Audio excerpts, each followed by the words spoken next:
Hey, salut tout le monde, c'est Alex aka le cycliste belge et aujourd'hui on parle du Tour de France, plus précisément de l'étape du Tour de France entre Nice et le col de la Couilleule. Ouais, tout est dans le nom, hein. L'arrivée, ça sent les emmerdes. Je vais vous conter aujourd'hui l'histoire d'un gros belge qui s'est rendu à Nice après 14 heures de voiture pour faire l'étape du Tour de France. Si j'avais su dans quoi je m'embarquais, je crois que j'aurais fait demi-tour vers Mâcon ou Lyon, un truc comme ça. Regardez cette beauté, 132,8 km de pur bonheur cycliste, 4600 mètres de dénivelé positif. Pour un Belge de 78 kg comme moi, c'est comme essayer de soulever un éléphant avec une seule main. Mais bon, on est là pour s'amuser, non ? Alors pour ajouter un petit peu de challenge, même beaucoup, parce qu'autrement ça aurait été beaucoup plus simple et trop facile pour un cycliste comme moi, il a fallu qu'ils avancent l'étape d'un jour pour les élections françaises. Je terminais le travail le vendredi, c'était la galère, et donc se taper 14 heures de voiture en moins de 48 heures pour arriver à Nice. Ah, quelle belle galère pour tout commencer. Dans l'empressement, le fait que je sois prof, que ce soit la fin de l'année, énormément de travail et donc je fais ce que je peux au niveau du braquet. En tant que compétiteur belge sur des circuits globalement plats où la seule montée que j'ai à effectuer c'est les ponts d'autoroute, mon braquet c'est 53,11 et au plus petit c'est 39,25. Alors je me rends bien compte que pour aller en montagne avec ça, ça va être compliqué. Et là je commence à contacter tout le monde en disant « Tu crois que si je garde mon 53,39 devant, mais que je remplace mon 25 par un 30, ça peut le faire ?» On commence à regarder un petit peu avec tout le monde, avec le coach, avec les vélocistes. D'ailleurs merci au Cycle Pitot dans la région de Charleroi pour leur aide. Et on commence à se dire que oui, vu l'école, 7% de moyenne, ça devrait le faire avec un 30. Et en plus, je suis pas sûr parce que quand je vais au magasin de vélo, j'ai pas mon vélo sous les yeux, donc je sais pas si j'ai une chape courte ou une chape longue. Bref, on va pas trop s'empoigner au niveau mécanique, mais je me dis que 30, je suis sûr que ça passe avec ma chape. En rentrant avec la cassette, je me suis rendu compte que j'avais une chape longue. J'aurais peut-être dû prendre 32, 34. Ouais, j'aurais dû prendre 32 ou 34. Me voilà donc parti avec le développement 53, 39 au niveau des plateaux et 11, 30 à l'arrière. Et convaincu que évidemment tout ça va bien se passer. Avant de plonger dans l'étape du Tour, revenons quelques jours en arrière. Je reçois à la maison Xavier qui vient du Québec parce qu'on se connaît depuis le Covid grâce à Zwift et aux réseaux sociaux. Ça fait des années qu'on parle et son rêve c'est de venir faire l'étape du Tour. Donc je l'invite à venir passer 2 semaines à la maison et après mes journées de travail, je vais lui faire découvrir la Belgique et on fait un petit peu de dénivelé, histoire de se préparer à faire l'étape du Tour. C'est la première bosse sur 3. Et aujourd'hui, on a des maillots particuliers. C'est quoi ces maillots?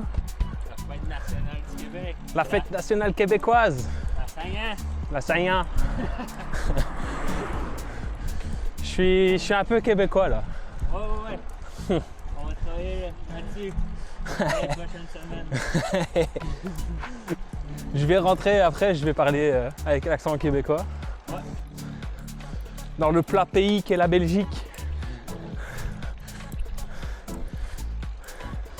Ça y est, c'est le grand jour, on met les voiles pour le sud de la France. Et hop là, bon on est parti en France. Bon, il y a plein de choses que vous n'avez pas vues dans la préparation parce que c'était un peu la course entre la fin du boulot et le départ pour l'étape du Tour. Pour ceux qui n'ont pas suivi les vidéos, je suis avec Xavier, ce sympathique Québécois. Salut Xavier. Bonjour. Et Xavier, on va ensemble à l'étape du Tour. Lui, il a pris l'avion, il a fait un long voyage pour venir à l'étape du Tour. On a dû un petit peu s'organiser avec le changement de date. Ils ont avancé d'1 jour à cause des législatives en France. Et là, on est parti. Nous sommes donc, on vient de passer la frontière belgo-française et on se dirige vers la ville de Reims. On va s'arrêter aujourd'hui un petit peu au sud de Grenoble, dans un village qui s'appelle Veynes ou Veynes, je sais pas, mais on va dire Veynes parce que c'est en France, c'est pas espagnol, donc ça a plus de sens. Et dans ce village, on va dormir, on va rejoindre Cauchemama, Martial, et demain, on fera le restant de la route pour arriver à Nice, changer de logement et rouler à vélo sur les routes françaises, près des cols, et ça va être fun. Alors, j'en profite, vu qu'on a 7 heures de route encore, pour vous expliquer un petit peu ce qui a été modifié. Sur le vélo, j'ai pas su vous montrer, mais hier, j'ai changé toute la transmission. J'ai quand même gardé mon 53-38 en petit et grand plateau, tout simplement parce qu'il n'y a plus d'autres plateaux disponibles chez Shimano. Pourtant, je les ai commandés il y a 3 semaines à peu près, mais il fallait s'y prendre encore plus à l'avance. Par contre, j'ai changé la cassette et donc à la place de mettre mon 25, j'ai mis un 30 et à la place de mettre, j'ai changé la chaîne et j'ai changé la patte de derrière avant. C'est tout, hein. Voilà, et puis maintenant on est prêt, on va à l'étape du tour et on va faire le meilleur résultat possible. Évidemment, ce vlog ne s'arrête pas là parce que je vais vous enquiquiner tout le voyage parce qu'au moins vous allez me faire un petit peu passer le temps parce qu'il reste 6h59. Ça va être long quand même. Hein. Ouais, ça va être long. Tu veux dire quelque chose, Xavier? Ouais. Bonne route, Alex. On s'arrête de temps en temps pour faire quelques pauses. Oh, qu'est-ce que tu racontes là? Hey, bonjour. Bonjour. Bon, Bonjour. on continue notre périple. Nous sommes entre Troyes et Dijon. Je ne sais pas exactement le nom du bled. On est sur une aire d'autoroute parce qu'on a fait une petite pause. On n'oublie pas, on conduit, on s'arrête pour faire une pause. Il nous reste environ 5 heures de route, mais on va encore faire une pause pour manger vers 20 h. Martial, désolé, on va arriver tard. Le pot, on va le réveiller. On va dire ouvre-nous, ouvre-nous. Parce que oui, j'en ai oublié de vous dire, mais si, je vous l'ai dit, on rejoint coach Martial, coach Mama. Donc on y est. On a pris un petit café Starbucks. Voilà.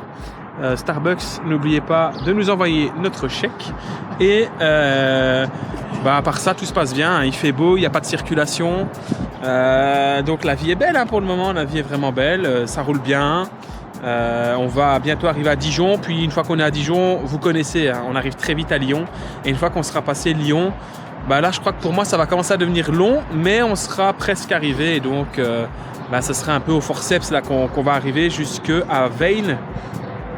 Et puis demain, rebelote, il restera 4 heures, 5 heures de route. Et ça va être tendu, Pas de vélo aujourd'hui, donc vous l'aurez compris, mais du café et des voitures. Et du café. J'ai faim. Plus que là. On est dans les Alpes. Enfin, presque. Mais regardez-moi ça comme c'est beau. Bon, vous avez le pare-brise avec des petites mouchettes à gauche à droite. Mais c'est magnifique. On a un paysage de fou. Bon, par contre, je sais pas ce que je fous sur cette route à 90, à 90, alors qu'il n'y a pas une autoroute qui va là-bas. Parce que moi, je vais pas faire 140 km comme ça, c'est pas possible, hein, ça. En plus, j'ai faim. Puisque Alain, t'as faim, toi? Ouais, on devrait aller manger On bientôt. va devoir aller manger. Le pire dans tout ça, c'est que Martial est déjà arrivé depuis une bonne heure. Ouais, il fait la sieste. On lui a dit qu'on serait là à 23 h. Sauf qu'entre-temps, le GPS nous a fait passer par une autre route. Je suppose qu'il y avait un accident. Ouais, exact. Et donc on a perdu 35 minutes et on n'a toujours pas bouffé. Donc on va dire à Martial, à un moment venu, pas tout de suite, parce que autrement il va nous fermer la porte au nez. On va lui dire, Martial, en fait on va arriver à 23h50 et pas 23h. Nous en veut pas, Martial. Franchement, on a fait notre possible, c'est pas notre faute. Hein. Accident, Ouais, parce qu'on voulait faire un détour dans les Alpes. Voilà, on a été se faire une petite balade dans les Alpes. On a été gravir le Mont Blanc, le Mont Cervin. Donc on a pris 30 minutes de retard. Ouais, on voit les falaises, c'est magnifique. Ouais, là, le paysage par contre est fou. Bon, je sais pas si vous voyez bien parce que on est dans une voiture et il fait noir. Il commence à faire noir. Mais nous on en prend plein les mirettes et ça va être comme ça pendant une semaine. On adore. Ça va, Xavier? Oui, ça va, Alex. Bon, on est à 24 heures de l'étape du Tour. Bon, à cette heure-ci, demain, on sera déjà sur le vélo. On est en route pour Nice. Il nous reste 300 km. On est parti ce matin après une petite promenade que j'ai oublié de vous filmer pour aller jusqu'à la boulangerie. On a été se promener dans le village de Veynes. Et là, aujourd'hui, on va vers Levant où on loge. On va aller faire quelques petites courses pour pouvoir manger demain et aujourd'hui. Et ensuite, on va aller au village du Tour pour aller récupérer nos dossards. On est en direction vers Levant avec Alex qui conduit pour monter le col. Furieux et Ça rapide, va? furieux et rapide. Je fais des drifts dans les virages, regardez-moi ça. Hop là, un drift à 22 km/h. Je passerai plus vite à vélo là. Exact. Avec mon gros bac là, on est chargé. Mais il reste plus que 2 km, donc c'est le monter de 7 km, franchement, un pourcentage comme ça, je préfère le picoler que le monter à vélo. Et après 14 heures de voyage, on se retrouve à Nice. Il est maintenant temps d'aller chercher le dossard. Et un truc marquant en arrivant, c'est que purée, quand même, les Alpes-Maritimes Et la plage niçoise, c'est quand même beau. Regardez-moi ça, la Méditerranée. Je vous jure, elle me fait de l'œil. Elle me dit « Hé, toi, gros belge, je viens de baigner !» Ouais, bah non, il faut se concentrer, aller chercher le dossard. Zone dédiée aux femmes ici, qui s'appelle la zone femmes, parce qu'on veut pousser le cyclisme féminin. C'est 7% de participantes pour 4... Voilà, mesdames et messieurs, Stan, let's get a picture with you there. Go on then. I'll go this side. Intermédiaire en tête. 72. Bon allez, c'est le moment de récupérer le dossard. Bonjour, s'il vous plaît.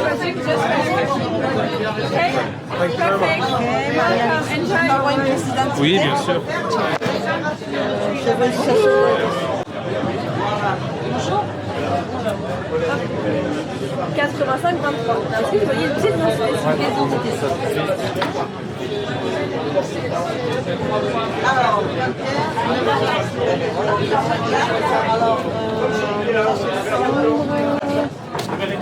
Voilà. Parfait, merci. Et donc après, avec le dossard, vous allez récupérer votre sac à dos récupéré avec le dossard. Après la pièce d'eau. Parfait, merci beaucoup. Oh là là, le dossard, on va ouvrir tout ça après. Il y a un sac à dos aussi. Pfff, col de Nice, il n'est pas répertorié celui-là. Pied du col de Brosse. Col de Brosse. On verra tout ça demain. On verra tout ça demain. Bon, là, vous voyez un foudre, c'est Xavier. Et là, vous voyez un autre foudre, c'est Martial. Et ce que vous pouvez voir, c'est que j'ai été le plus rapide pour récupérer le dossard. Est-ce que je serai le plus rapide demain? Certainement pas. C'est la première fois que je fais une cyclosportive dans ma vie et j'ai choisi une cyclosportive quand même très loin, avec une galère monumentale pour s'y rendre en quelques heures depuis la Belgique, avec des changements de programme, mais finalement, je trouve ça super fun. On n'a pas trop le temps parce qu'on est descendu à Nice à vélo et puis il faut rentrer au logement parce que le lendemain on se lèvera très tôt. Et en plus de ça, difficulté supplémentaire, on doit changer de logement 3 fois en 3 jours. Forcément, je me suis greffé au logement de Coach Mama. D'ailleurs, merci à lui, parce que sans lui, ça aurait été une horreur. Je ne sais pas comment j'aurais fait pour trouver un logement en dernière minute. Et il a fait de son mieux. Et comme beaucoup, on a dû changer de logement. En rentrant de Nice avec une petite bosse à grimper, on se retrouve au logement et on prépare les affaires pour le lendemain. Tout se passe bien, je suis prêt pour en découdre sur l'étape du Tour. Ça se passe pas trop mal, hein, en vrai, je suis plutôt confiant, je me dis que je vise 8 heures, alors 8 heures ça paraît beaucoup, beaucoup d'autres créateurs de contenu ont expliqué vouloir viser des temps exceptionnels, je ne peux pas faire ça, il faut que je monte mes 78 kg en haut des cols avec un braquet qui, je vais le découvrir dans quelques heures, n'est pas forcément adapté. Et moi, mon objectif, c'est de me faire plaisir. Je vais à la montagne globalement une fois tous les 10 ans. Et il y a 10 ans, je faisais presque 20 kilos de moins. Donc forcément, c'est plus compliqué maintenant. Je me dis donc que je vais mettre 8 heures. Je vais partir SAS 8. J'ai envie de partir dans les premiers du SAS 8. Et je me dis, on va rouler, ça va aller. On va pas partir trop vite. On va se mettre sur des watts entre 250 et 300 dans l'école. C'est mon seuil globalement. Et tout ira bien. Voilà, ça y est, je suis au départ de l'étape du Tour 2024 entre Nice et le col de la Couillole. Et ça commence pas super bien. J'attends pour passer dans le sas, pour entrer dans le sas, et je crève, crevaison arrière. Dans la cohue, entouré de plein de monde, Xavier m'aide, on change le pneu, je vérifie le fond de jante, je vérifie le pneu, j'ai une crevaison, je suis avec des chambres à air et il y a un trou dans la chambre à air. Je me dis, ok, j'ai dû taper un trou, il n'y a rien dans le pneu, j'ai probablement fait une pincette en descendant entre le logement et la ville de Nice et il me reste une grosse demi-heure avant de rentrer dans le sas pour pouvoir changer, pas de panique. Je me mets en route, je commence à changer la chambre à air et je peux enfin commencer à avancer vers le sas. J'abandonne un petit peu Xavier qui lui partira derrière moi et j'avance en vitesse parce que je me retrouve en fait dans les derniers du sas 8. Rebelote, nouvelle crevaison. Ça commence vraiment bien cette étape du Tour parce que j'ai 2 problèmes sur cette étape. Premièrement, je suis parti avec une pompe électrique qui peut me sauver sur 2 ou 3 crevaisons.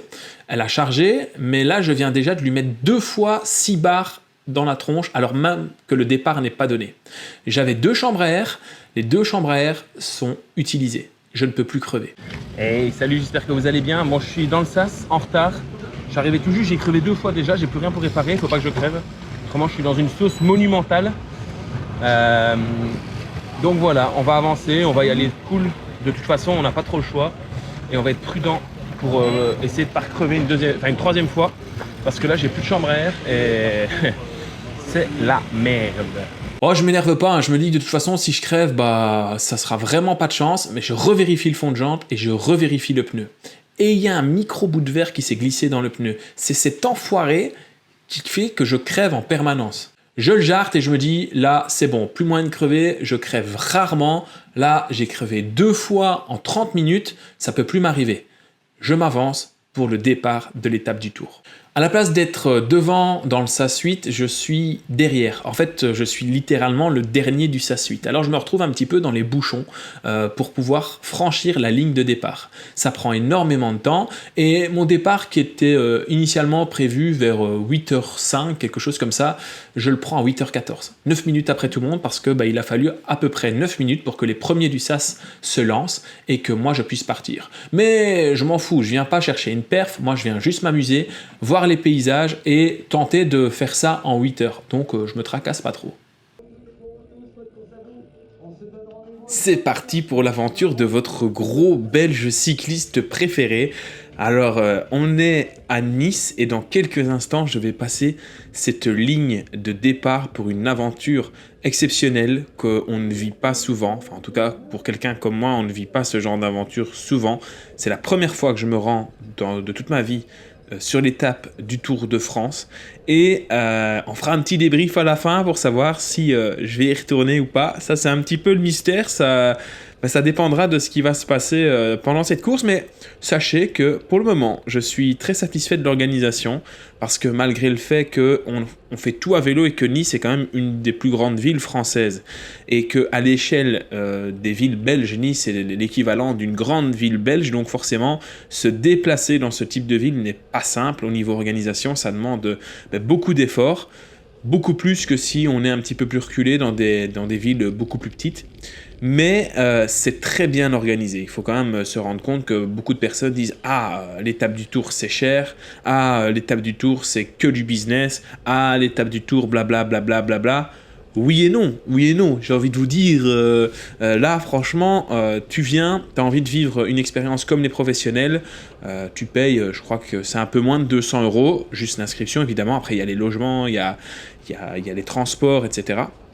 C'est quand même quelque chose qui m'a coûté presque 1 000 €, participer à l'étape du Tour, donc c'est quand même un budget, mais franchement à faire, c'est une belle expérience. Et donc je regrette absolument pas. Et donc c'est cette expérience que je vais vous conter maintenant,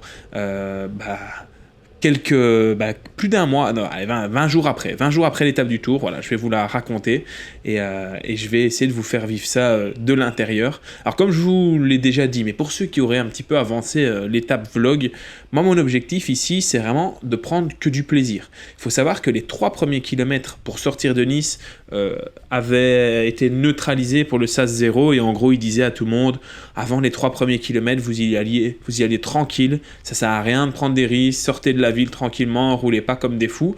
Et donc c'est ce que je vais faire et directement ici on arrive dans le premier col, le pont d'autoroute pour sortir de la ville de Nice. Là on est déjà obligé de se mettre à l'emploi, 400 watts et ça bouchonne et regardez comme c'est dur, on est obligé de se mettre debout là et là c'est dramatique et vraiment sans blague, quand je passe sur ce pont d'autoroute je sens que les jambes sont pas ouf et je me dis purée, là c'est un petit talus et j'ai du mal, donc j'ose pas imaginer ce que ça va donner quand on va être dans les autres cols. Alors il y a un col qui n'est pas répertorié sur le schéma, sur la coupe topographique, c'est le col de Nice. Et franchement, col bien sympathique pour se mettre une petite mise en jambe, donc voilà, on était content.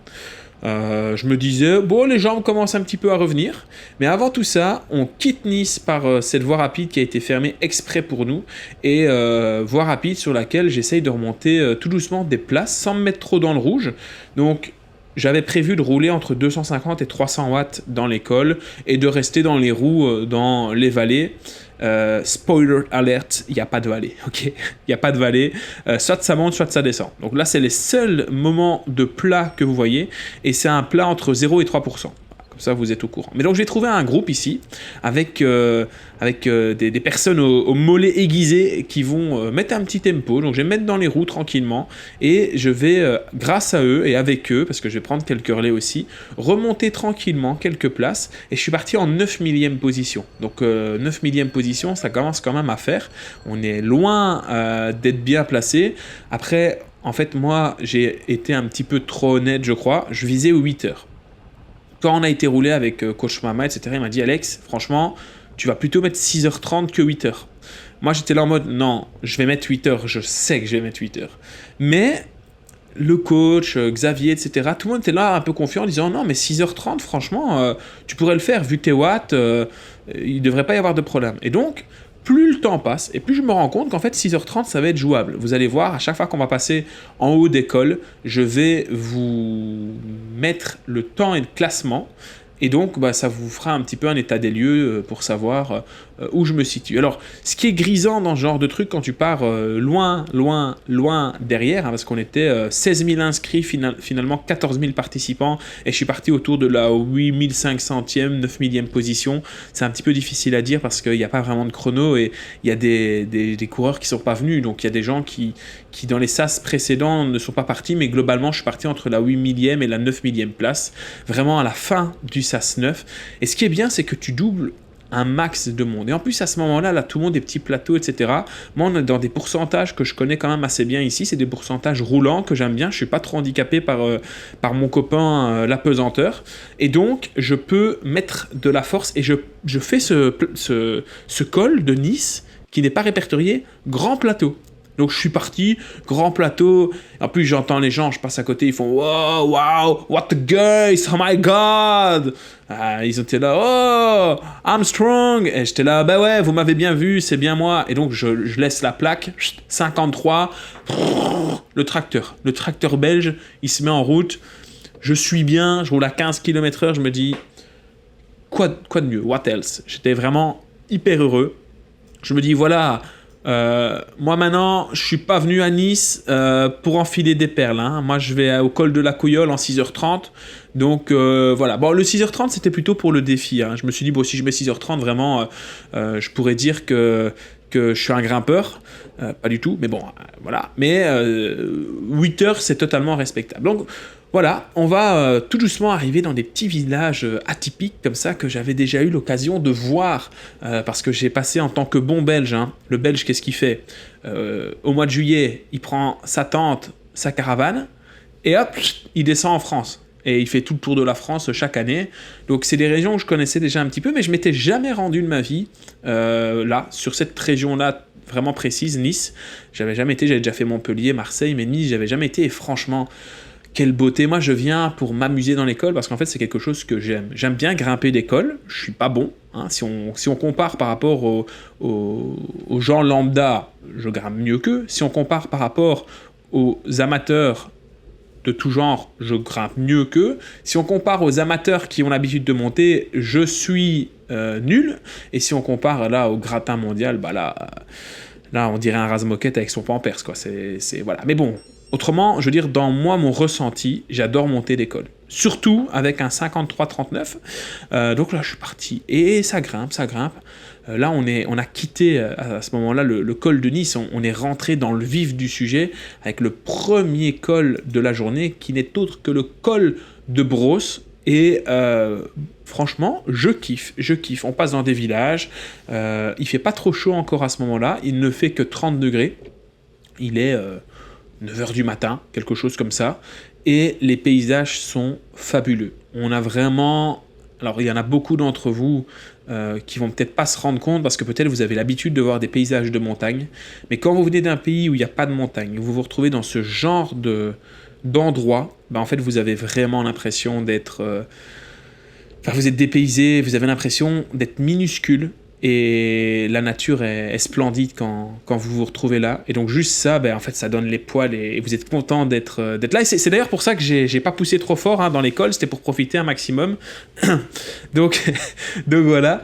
Et j'ai continué mon petit bonhomme de chemin. Et vous voyez qu'ici, on arrive déjà en haut du col de Brosse. Donc ici, on a un petit replat aussi.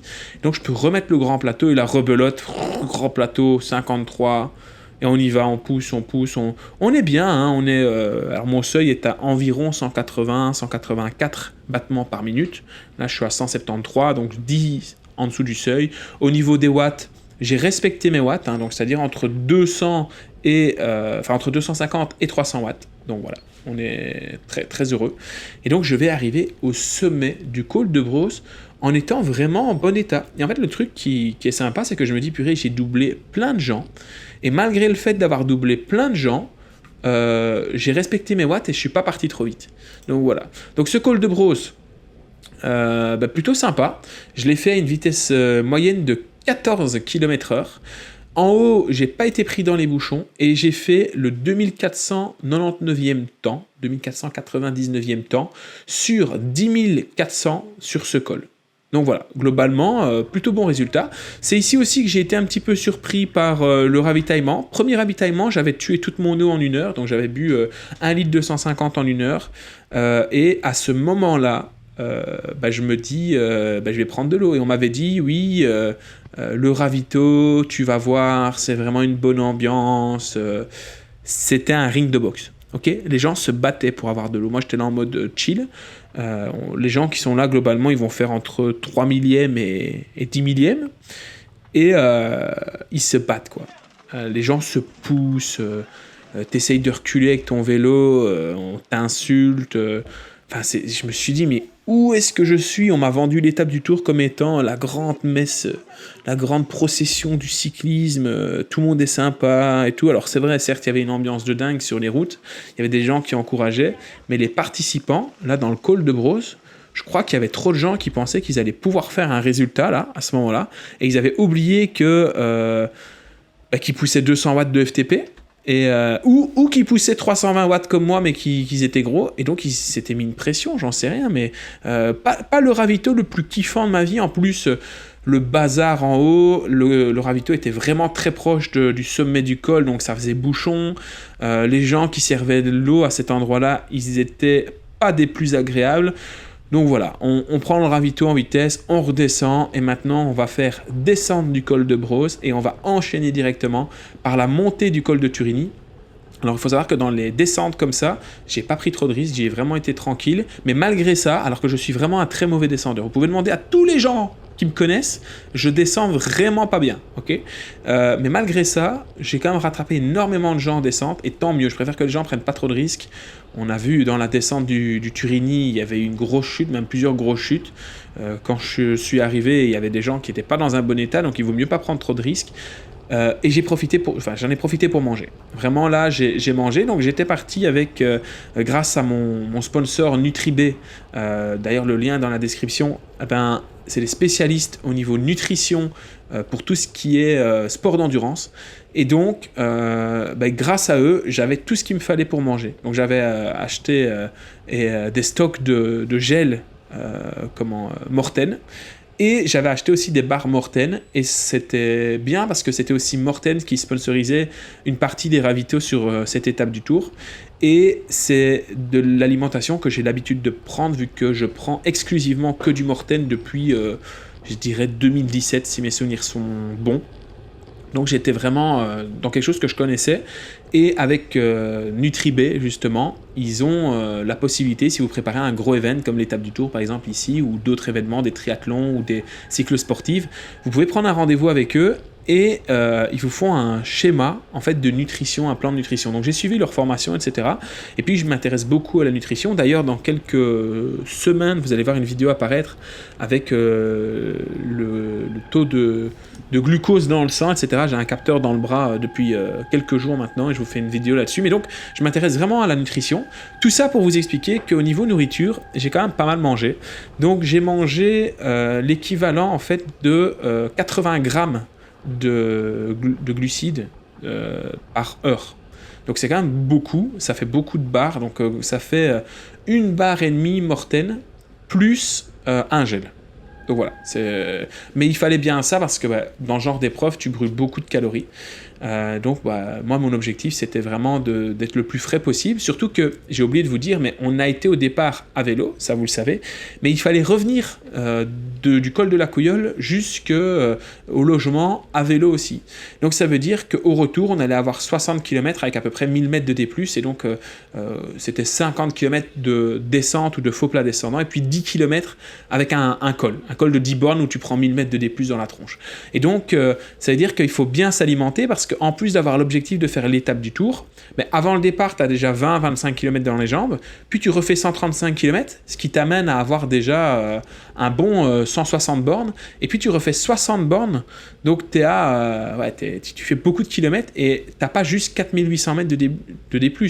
J'ai eu, je crois, sur ma journée, 6000 mètres de D+, ou 5900 mètres de D+, quelque chose comme ça.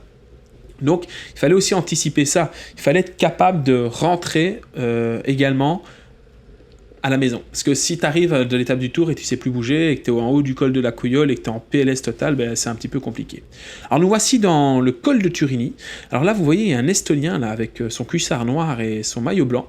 Alors ce gars-là, je vais quasiment faire toute l'étape avec. Donc c'est-à-dire qu'un coup, je vais rester dans leur roue, un coup, ils vont rester dans ma roue, puis je vais leur prendre 200-300 mètres, puis ils vont revenir sur moi, c'est eux qui vont me prendre 200-300 mètres. Et donc on va vraiment rouler en permanence, l'un près de l'autre. Et donc ça, c'est bien parce que ça te permet de savoir si tu es dans un bon rythme ou pas. Alors ce col de Turini, encore une fois, c'est un col qui est assez roulant. Donc moi j'adore les parties roulantes. Quand on a des pourcentages entre 2 et 6%, je suis vraiment bien. Je peux vraiment bien emmener mon coup de pédale. Et donc avec mon 39-30 que j'ai là, ça me permet vraiment d'être à l'aise, avec une bonne cadence de pédalage, autour de 80 rotations par minute, donc c'est plutôt bien.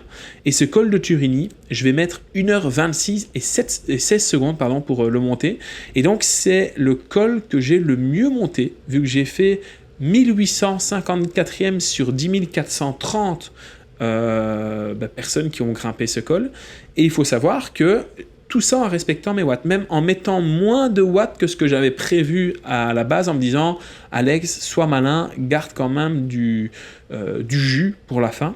Et donc j'ai mis ici 14,3 km/h de moyenne pour monter ce col. Donc franchement, plutôt pas mal. J'ai plutôt bien géré l'ascension du col de Nice, du col de Brosse et de Turini. Donc j'étais très très content, très fier de moi sur la montée qui était ici. Et tout ça en mettant moins de watts que ce que j'avais prévu. Donc j'étais vraiment satisfait. Je me dis, franchement, la journée démarre plutôt bien. Ça fait 2 heures que tu roules. Quand je suis arrivé en haut de Turini, ça faisait 3h15, je crois que je roulais, quelque chose comme ça. Et donc j'étais globalement très bien, très heureux. Très heureux de ma forme. Il faut savoir que pour me rendre à cette étape du tour, j'avais perdu quand même 6 kilos. Donc c'est pas négligeable. Donc entre le mois d'avril et le mois de juillet, j'ai perdu 6 kilos.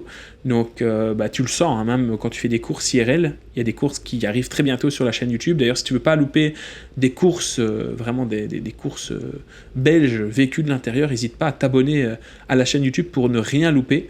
Et d'ailleurs, je vous annonce aussi qu'il va y avoir le retour de la série Gravel et donc des courses Gravel.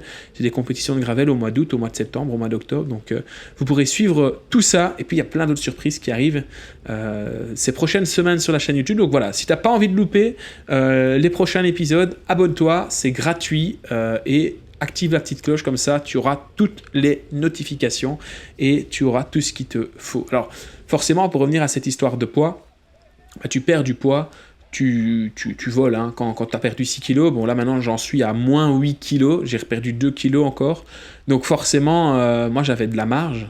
Parce que j'ai jamais été quelqu'un, à part quand j'étais vraiment cadet junior où j'étais bien au niveau poids, mais ensuite tu fais des études, tu fais la fête, puis l'amour, t'achètes une maison, tu fais des travaux, tu déménages, tu te prends 15 kilos dans les dents. Je crois que beaucoup d'entre vous ont connu ça, et puis un jour il faut s'y remettre. Donc là j'ai vraiment fait attention à ce que je mangeais, et forcément quand tu fais des saisons de vélo où tu es plutôt entre au mieux de ta forme, tu es à 78 kg et au pire, tu es à 86 kg. Bah, après mon déménagement de l'an dernier, j'étais à 86 kg. Là, ça fait mal. Hein. Donc ça, c'était au mois de septembre 2023, donc il y a quasiment un an. Et puis après, là, il faut se mettre une petite tatane dans la tronche et perdre du poids. Et donc là, bah, je suis en route. Et donc, je vous montrerai tout ça, mon suivi de perte de poids. Et voici l'arrivée, après 3h16 de vélo, en haut du col de Turini. Donc, comme je vous le disais, un 14,3 km/h de moyenne dans ce col. Ça fait du 4 minutes 11 au kilomètre. C'est quasiment le même temps que sur le col de Brosse, où j'avais mis 4 minutes 16 au kilomètre. Et donc là, il n'y a pas de ravito en haut du col de Turini. Donc, je prends la descente directement. Et en bas de cette descente, il y a un ravito. Alors, je ne cherche pas à manger. J'ai pris beaucoup de nourriture avec moi. En fait, tout mon plan de nutrition est dans les poches. Donc, comme je vous le disais, une barre et demie plus un gel par heure. Donc là, ça veut dire que au moment où on est là, ça fait 3 heures. Donc, j'ai déjà mangé, grosso modo, j'ai mangé 5 barres presque et 3 gels. Donc, voilà. Et je me sens plutôt bien, mais il me manque de l'eau. Je suis quelqu'un qui boit énormément. Et là, j'ai pas d'eau. Et donc, en fait, ce que je vais devoir faire, c'est m'arrêter au ravito en bas de Turini pour prendre de l'eau. Et c'est encore la cohue au ravito. Et donc, on me propose de la grenadine. Et moi, je dis oui, de la grenadine, c'est bon, il y a du sucre. Donc, elle me met de la grenadine dans mes 2 bidons. Et moi, j'ai soif et je bois la grenadine. Et donc, je tue les bidons en 1 heure, je dirais, encore une fois. Et c'est là que les choses se compliquent. Parce que avec cette grenadine, je vais grimper le 3e col, qui en plus, on va dire les termes, hein. Le col de la Colmiane, c'est une petite pute. Hein. Voilà. Un petit bâtard. Je vous explique. Ce col, il est annoncé comme étant un col, 7% de moyenne, 10 bornes, un truc comme ça. Ouais, ils oublient de prévenir qu'en fait, il y a 10 bornes de montée déjà avant, et que en fait, il y a des passages à 12-13%. Alors, après 5 heures de vélo, dans les cols, et déjà pas mal de dénivelé positif, je vous invite à monter avec un 39-30, des passages à 13%. J'ai cru que j'allais crever dans ce col de la Colmiane, mais tout de même, temps pas trop dégueu, 42 minutes et 33 secondes. Alors évidemment, temps pas trop dégueu, tout ce que je dis ici, il faut le remettre dans ce contexte. Je vous rappelle, vous regardez la vidéo d'un Belge qui ne va jamais à la montagne, qui fait 78 kilos, et qui va pour le plaisir. D'accord ? Donc forcément, par rapport à ceux qui ont gagné l'étape du Tour ou par rapport aux professionnels, on est dans des temps qui sont beaucoup plus élevés. Mais par rapport à ce que je suis capable de faire, bah franchement, on est plutôt pas mal. Donc, je prends la grenadine et nous voici au sommet du col de la Colmiane, hein, donc 4114e sur 10 635 personnes qui sont arrivées au sommet de ce col. Et là, il y a un ravito, je reprends le ravito et là je prends de l'eau et là je commence à sentir qu'il y a un truc qui va pas. Là, il y a vraiment un truc qui va pas. En fait, je suis malade. Mais genre, vraiment, quand je vous dis que je suis malade, j'ai des nausées de fou. Mais comme j'ai rarement eu, je me dis, mais c'est pas possible. Alors, je regarde mon plan de nutrition sur le compteur. Je dis, j'ai pas loupé de ravito, j'ai bien mangé.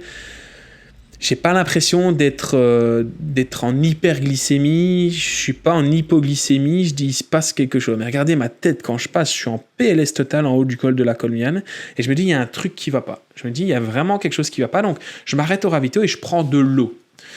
Et là, je vais descendre le col de la Colmiane après le ravito, alors le voici, et arrivé en bas, il y a un autre ravito auquel je suis à nouveau obligé de m'arrêter. Et là, je me dis, c'est pas possible. En fait, je suis vraiment pas bien. Donc, je suis obligé de poser le vélo. Il y a des racks pour poser le vélo. Je m'assois et je sens que ça va pas, quoi. Il y a le shaitan qui veut sortir de mon corps.